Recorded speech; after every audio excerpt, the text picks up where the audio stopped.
বন্ধুগণ, আবার একটা প্যান্ডেল আপনাদেরকে দেখাবো, যেটা একডালিয়ার ঠিক অপোজিটে সিঙ্গি পার্ক। আর এই সিঙ্গি পার্কে এবছরের থিম হচ্ছে অকাল বোধন। আর এখানে সৃজনে আছে, দাদা কি নাম?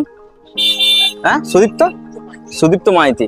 তো উনি আর্টিস্ট এইখানে থিম করছে। তো অকাল বোধনটা কিরকম হচ্ছে সেটা আপনাদেরকে দেখাবো। আপাতত কাজ অনেকটা এগিয়ে গেছে, আর মহালয়া বলছে, এনারা বলছে যে মহালয়ার মধ্যে ওপেনিং হয়ে যাবে। চলুন দেখা যাক, ভেতরটা গিয়ে দেখবো কিরকম কি কাজ হচ্ছে। আর বাইরে থেকে আপনাদেরকে দেখাচ্ছি যে কতটা কাজ এগোলো।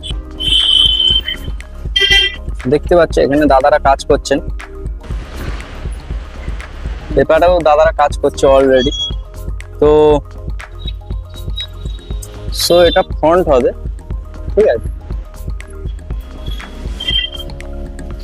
এই প্যান্ডেলটা যেহেতু রাস্তার উপরেই তৈরি হয়, তো এটা একটা ওপেন প্যান্ডেল বলতে পারে। প্যান্ডেলটা ভেতরটা দেখতে পাচ্ছেন আপনারা, পুরো হাতের কাজ হচ্ছে।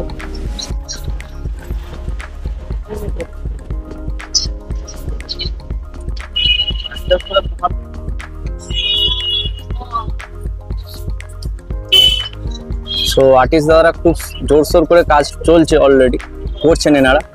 আর বুঝতে পারছেন কিছু চিত্র অলরেডি আঁকা হয়ে গেছে, আর বাকি খানিকটা কাজ বাকি আছে। একটা জিনিস এবছরের তো চমক রাখছে কলকাতা, আর কলকাতার সব প্যান্ডেলগুলোই আপনারা ভিজিট করবেন। আর আপনাদেরকে তো রোড ম্যাপ আমি অলরেডি দিয়ে দিচ্ছি, আর এই জায়গাটা আসবেন আর আপনাদেরকে দেখাবো প্যান্ডেলটা ফিনিশিংটা কতটা সুন্দর হয় শেষের দিকে। তো মহালয়ার আগে আমি এই আপডেটটা দিয়ে দেবো আপনাদেরকে।